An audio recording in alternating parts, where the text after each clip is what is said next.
پاکستان کو سیاسی، معاشی اور خارجہ پالیسی کی سطح پر کیا چیلنجز درپیش ہیں؟ اس بارے میں بات کرنے کے لیے اس وقت ہمارے ساتھ بوسٹن یونیورسٹی کے party school of global studies کے بانی ڈائریکٹر ڈاکٹر عادل نجم موجود ہیں۔ ڈاکٹر عادل، بہت شکریہ وقت دینے کا۔ ایک جانب پاکستان میں سیاسی عدم استحکام ہے تو دوسری طرف معاشی بحران نہیں سنبھل رہا۔ آپ کی نظر میں پاکستان کے لیے اس سال اندرونی اور بیرونی کیا بڑے چیلنجز ہیں؟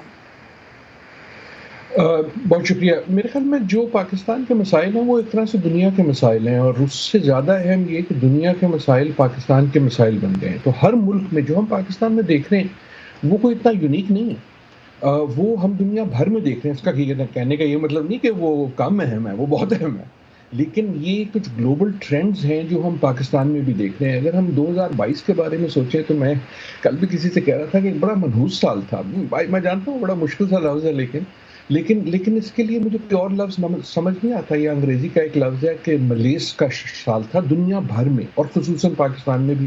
پاکستان میں اس کی جو شکل نظر آئی وہ پاکستانی تھی، وہ پاکستانی سیاست، پاکستانی معیشت کے حوالے سے تھی، لیکن دنیا بھر میں اگر ہم اس سال کو سوچیں تو یہ شک کا سال تھا، یہ ڈر کا سال تھا، یہ غصے کا سال تھا، یہ جھوٹ کا سال تھا۔ اور 2023 کا چیلنج یہ ہے کہ ان چیزوں سے باہر کیسے نکلے، کیونکہ 2022 نے کسی مسئلے کا حل نہیں دیا۔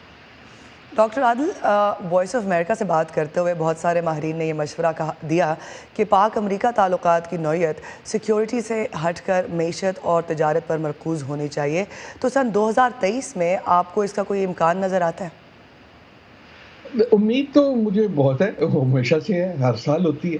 2023 میں بھی امید ہے، 2022 میں بھی تھی، 2021 میں بھی تھی، 2020 میں بھی تھی، 19 میں بھی تھی، شاید آپ سے اس پہ بات بھی ہوئی ہو۔ تو امید پہ تو دنیا قائم ہے، امید جو ہے اس کو چھوڑنا گناہ ہے، تو اس حد تک تو یقین ہے۔ لیکن کیا کوئی ایسی ہمیں بڑی پیش رفت نظر آتی ہے جس سے ہمیں کوئی بہت بڑا شفٹ نظر آئے؟ نو۔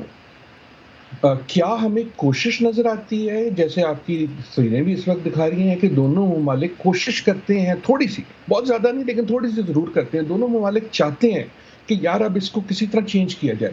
یس، کس طرح چینج کیا جائے یہ اس وقت معلوم نہیں۔ میرے خیال میں پاکستان امریکہ تعلقات کی جو سب سے بڑی حقیقت ہے اس سال کی، پچھلے سال کی بھی اور اب جو سال شروع ہوا ہے، وہ یہ ہے کہ اب اس کا تعلق بہت حد تک ان حالات پہ ہو گیا ہے جو دونوں ممالک کے اندر ہو، تو which may not be a bad thing۔ حالانکہ اس وقت کے حالات ایسے ہیں کہ بجائے وہ افغانستان ڈیفائن کرے یا وہ چین ڈیفائن کرے یا وہ بھارت ڈیفائن کرے، کہ کوئی تیسرا ملک یہ ڈیفائن کرے یا کہ پاکستان امریکہ کے تعلقات کیا ہوں۔ جب تک پاکستان امریکہ کے تعلقات پاکستان اور امریکہ کہ آپس کے مفاد پہ نہیں ہوں گے تو وہ اصلی تعلقات نہیں ہوں گے، اور وہ مفاد، آپ کی بات بالکل درست ہے، ان کا تعلق ٹریڈ سے ہے، ان کا تعلق پیپل ٹو پیپل انٹریکشن سے ہے، ان کا تعلق تعلیم سے ہے۔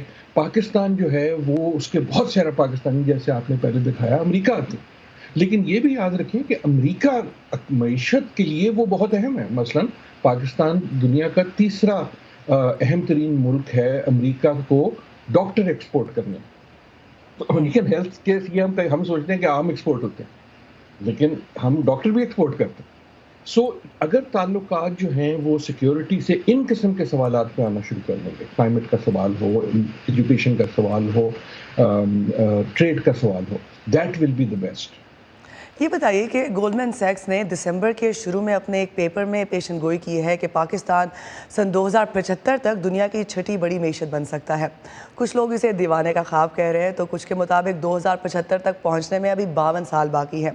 آپ کا یہ رپورٹ پڑھ کر پہلا رد عمل کیا تھا، اور اس حوالے سے آپ کو کوئی امید نظر آتی ہے؟ سچی بات یہ ہے، میں یہ رپورٹیں نہیں پڑھتا، یہ گولڈمین سیکس کی چورن ہے، ان کا کام ہے، ٹھیک ہے، ان کو بیچاروں نے نکالنی ہے نا اس قسم کی رپورٹیں۔ سو 2075 میں کیا ہوتا ہے مجھ سے 2075 میں پوچھیے گا، مجھے یہ بتائیں 2023 میں کیا ہوگا، مجھے یہ بتائیں 2022 میں کیا ہوا۔ میں یقیناً ان کو سارٹ آف انڈرمائن کرنے کی کوشش نہیں کر رہا، لیکن میرے خیال میں ہم لوگوں کے لیے، غریب آدمی کے لیے ضروری ہوتا ہے کہ وہ امید جو ہے نا جب دور سے دور ہوتی جاتی ہے۔